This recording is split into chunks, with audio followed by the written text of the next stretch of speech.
नहीं करते ओवरवेट की वजह से। अब वो फाइनल भी नहीं खेलेगी और पदक भी होगा, फाइनल में भी नहीं खेलेगी और पदक भी नहीं है, डिस्क्वालीफाई। देखिए, हमने तो पहली दफा सुना है ऐसा। क्या कारण हुए मैं कह नहीं सकता, वहाँ का क्या है। तो वो फाइनल में चली गई, पार्टिसिपेशन किया, तो अब कोई औचित्य नहीं था। क्या कारण बने मैं कह नहीं सकता कि उनके कारण है। और ये बड़ा दुर्भाग्यपूर्ण फैसला जो भी है, क्योंकि विनेश जो है हमारी बहुत अच्छी खिलाड़ी है और उसे दुनिया में नाम कमाया। भारतीय ओलंपिक संघ को इसमें कोई करना चाहिए, चैलेंज करना चाहिए, क्यों नहीं करना चाहिए, उनके उसमें गए। प्रदेश सरकार द्वारा 24 फसलों को एमएसपी पर खरीदने की घोषणा की गई। प्रदेश सरकार का क्या मतलब, सिर्फ गुमराह करने की बात है।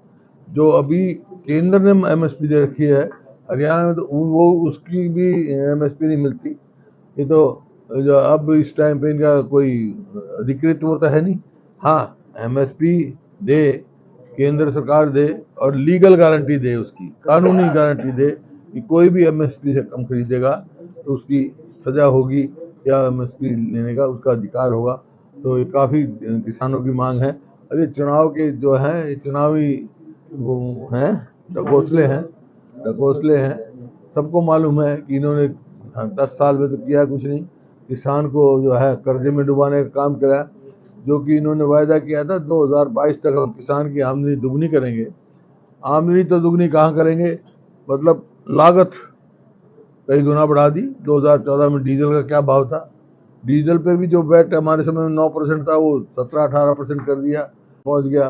कीटनाशक दवाई पे जीएसटी लगा दी, उसकी क्या भाव थे। तो इस हिसाब से लागत तो बहुत बढ़ गई और आमदनी किसान की घट गई। एमएसपी में जो बढ़ोतरी की, जिन फसल की हम बढ़ोतरी करते हैं, उसमें भी ना काफ़ी बढ़ोतरी करी, जो कि यूपीए के समय में 150% उनकी बढ़ोतरी हुई। गन्ने का भाव हमारे समय में कहाँ से कहाँ पहुंचा, इन्होंने ना के बराबर की है, लेकिन लागत बढ़ी है। ये सब समझ चुके हैं किसान कि किस प्रकार से जो 3 कानून आए थे जो किसान विरोधी थे, वो तो किसानों ने उसका विरोध किया, इनको मजबूरी में वापस लेना पड़ा। तो ये किसान के हित का कोई फैसला ये सरकार लेने में सक्षम नहीं है। और ये जो बात कही है मुख्यमंत्री ने, मुख्यमंत्री तो अधिकृत नहीं है, कोई बजट में प्रावधान नहीं है, कहाँ से देगा बजट, दिखाओ मेरे को। उनको ये तो सेंट्रल गवर्नमेंट देती है एमएसपी, और किसान की मांग है एमएसपी की लीगल गारंटी हो। तो मैं जो ऑलरेडी एमएसपी है वो भी नहीं मिलती। कई फसलों में तो उन्होंने कह दिया जो हरियाणा में पैदा ही नहीं होते। तो ये साफ है कि लोगों की, किसानों की आंख में धूल झोंकने का काम कर रहे हैं, प्रयास कर रहे हैं।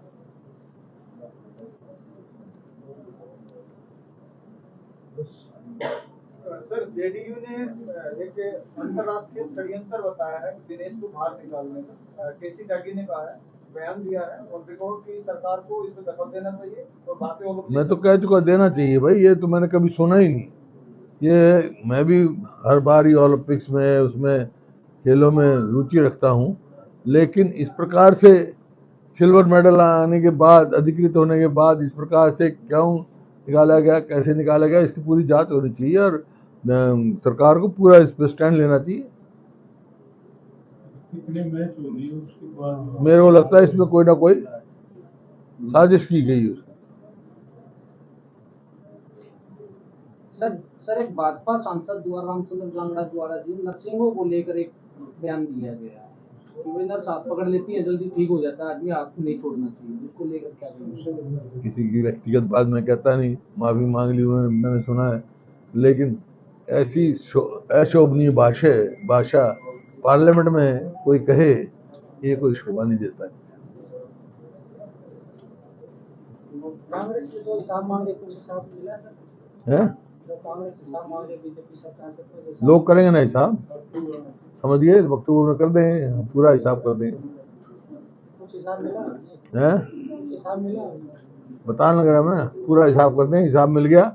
जो प्रदेश प्रति व्यक्ति आय, निवेश, खेल खिलाड़ियों में, कानून व्यवस्था में, नौकरी देने में नंबर 1 था, आज बेरोजगारी में नंबर 1 है, आज महंगाई में नंबर 1 है, आज कानून जो अपराध में बहुत आगे चला गया, जहां फिरौतियां जिस प्रकार से मिल रही हैं, कोई इन्वेस्टमेंट नहीं आई, और खेल खिलाड़ी मतलब आप देख ही रहे हो हमारी बेटियों किस प्रकार से उनको मजबूरी में जंतर मंतर बैठना पड़ा, अब तक नहीं न्याय मिला उनको। ये हिसाब है इनका।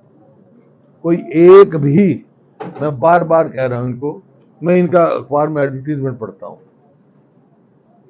वो कभी कहते हैं ये IIT की एक्सटेंशन, अरे IIT की एक्सटेंशन हमारे सामने बिल्डिंग बनती थी, तैयार हो चुकी सब कुछ। कभी कहते हैं national institute of fashion technology, वो हमारे समय का। कोई भी एक भी संस्थान इनका समय का नहीं है, एक भी इनकी उपलब्धि पूरे 9.5 साल में नहीं है। हो तो ये गिनाएं, ये हमारे टाइम के क्यों एडवर्टीजमेंट दे रहे हैं, ये समझ में नहीं आ रहा मेरे को। ये जो कह रहे हैं नॉन स्टॉप हरियाणा, है ना, ये हो गई नॉन स्टॉप करप्शन में हरियाणा में, नॉन स्टॉप चल रही है करप्शन, फुल उस पर चल रही है, non stop failure, non stop ये अपराध बढ़ रहा है, ये है हिसाब। पार्टी की टिकटों को लेकर हैं?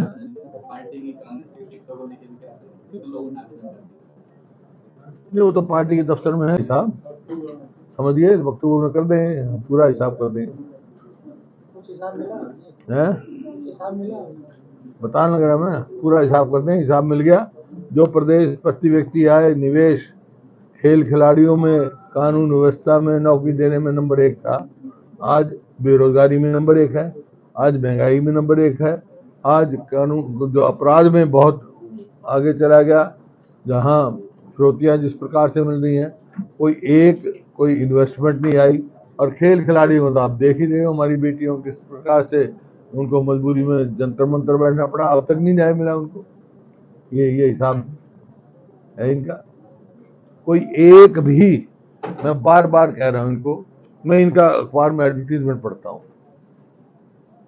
वो कभी कहते हैं ये IIT की एक्सटेंशन, अरे IIT की एक्सटेंशन हमारे सामने बिल्डिंग बनती थी, तैयार हो चुकी सब कुछ। कभी कहते हैं national institute of fashion technology, वो हमारे समय का। कोई भी एक भी संस्थान इनका समय का नहीं है, एक भी इनकी उपलब्धि पूरे 9.5 साल में नहीं है। हो तो ये गिनाएं, ये हमारे टाइम के क्यों एडवर्टीजमेंट दे रहे हैं, ये समझ में नहीं आ रहा मेरे को। ये जो कह रहे हैं नॉन स्टॉप हरियाणा, है ना, ये हो गई नॉन स्टॉप करप्शन में हरियाणा में, नॉन स्टॉप चल रही है करप्शन, फुल उस पर चल रही है, non stop failure, non stop ये अपराध बढ़ रहा है, ये है हिसाब। पार्टी की टिकटों को लेकर हैं? पार्टी की कांग्रेस की टिकटों को लेकर लोगों ने नहीं, वो तो पार्टी के दफ्तर में है, लेकिन मैंने सुना मोर देन 2000 से ज्यादा कर चुके, 2200-2300 पता नहीं जितने भी हैं। नए चेहरों को भी इसके बाद मौका मिलेगा, हैं? नए चेहरों को भी मौका मिलेगा, किसको? नए चेहरों को, नए चेहरे देखने को हाँ, हर बारी मिलता है, सभी होते हैं, नए भी होंगे, पुराने भी होंगे, महिला भी होंगी, जवान भी होंगे, सभी होंगे, सबकी पार्टी है। तेरा मन कर रहा है तो तू तो पुराना चेहरा है, पुराना चेहरा है। कांग्रेस द्वारा जो आवेदन की तिथि बढ़ाई गई, क्या कारण है? किसी आवेदन प्रत्याशियों के लिए जो आवेदन की तिथि बढ़ाई गई, आवेदन करने की प्रत्याशियों के लिए नहीं, वो हमारे प्रधान जी ने बढ़ाई है, लोगों की डिमांड आई होगी तो बढ़ा दी होगी, उम्मीदवारों की डिमांड आ गई होगी। हमारे PCC के अध्यक्ष हैं, उनके वो अधिकृत थे इस चीज के, उन्होंने अपने अधिकार का, क्योंकि उनको किसी ने निवेदन किया होगा। भाजपा द्वारा लगातार कांग्रेस पर गुटबाजी का और संगठन तैयार नहीं करने का वो अपना तो कोई ऊंचाई ही नहीं उनका, अपना कुछ अपनी बताए ना, कोई उपलब्धि बताए। कांग्रेस में कोई गुटबाजी नहीं है, कांग्रेस एक है पार्टी, मजबूत पार्टी है, राष्ट्रीय पार्टी है, राष्ट्रीय है, कोई भी पार्टी फैसला लेती है, सब एकजुट होकर काम करती है। चुनाव जो राज्यसभा के लिए 3 सितंबर को होंगे, आज चुनाव आयोग ने नोटिफिकेशन जारी किया, हाँ। उसको लेकर आपकी क्या रणनीति तो कह रखा है कि भाई हमारे 28 हैं और 3 विधायक हमारा समर्थन कर रहे हैं, 28 और 3 31, एक विधायक का डिस्क्वालीफाइड है, और स्पीकर अभी उसके फैसला ही नहीं कर रहा है। चलो उसका तो मतलब नहीं, मैं कितने 31 और चाहिए कितने 43 ना ना रणजीत की तो सीट खाली होगी, रणजीत की खाली होगी हैं, एक वो बादशाहपुर वाला हैं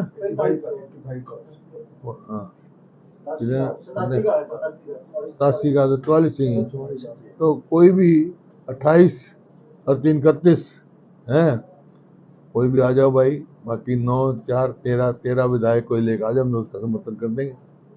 आ देंगे बांग्लादेश में जो सत्ता परिवर्तन हुआ है उसको लेकर किस तरह से विचार फैल रही है, आप लगा करेंगे जो बड़ा चिंता का विषय है जिस प्रकार से हुआ है, क्या कारण इसमें कहा जा रहा है कि विदेशों की शादी से भारत को ये तो जांच का विषय है, मैं क्या कह सकता हूँ, लेकिन जैसा पार्लियामेंट में कहा है, विदेश मंत्री ने कहा है, उस पहलू को भी देख रहे हैं।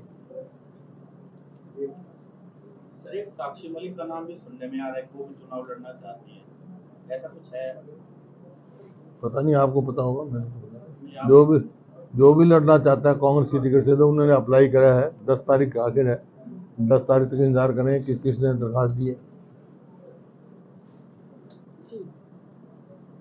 बस की तो आज माफी मांगी हैं और गांव में कहते हैं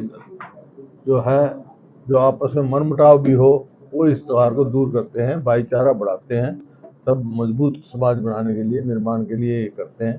तो मेरी और मेरे साथियों की तरफ से बहुत बहुत पूरे हरियाणा वासियों को और सबको मेरी शुभकामनाएं हैं कि उनका जीवन सुखमय हो, सुखी रहें, आगे प्रगति करें, उनका परिवार भी प्रगति करे, गांव भी प्रगति करे और इलाका भी प्रगति करे और प्रदेश भी प्रगति करे, देश भी प्रगति करे। इन शब्दों के साथ जो है बहुत अच्छा कार्यक्रम, 2-3 कार्यक्रम उन्होंने करे अलग अलग पार्कों में, वहाँ गए, बहुत लोगों में स्नेह पूर्ण वो था, वातावरण बहुत बढ़िया वातावरण था, सभी ने बहुत खुशी मनाई है और ये कहा है कि जो भी कोई छोटा मोटा मन मुटाव होगा आपस में हम दूर करेंगे और सब एक समाज को मजबूत बना देंगे। अब पूछ लो तुम। हरियाणा की हर राजनीतिक खबर के विश्लेषण के लिए हमारे चैनल जनमत हरियाणा को लाइक, शेयर और सब्सक्राइब करना ना भूलें। साथ ही बेल आइकन को भी प्रेस कर लें ताकि हर वीडियो की अपडेट आप तक पहुंचती रहे।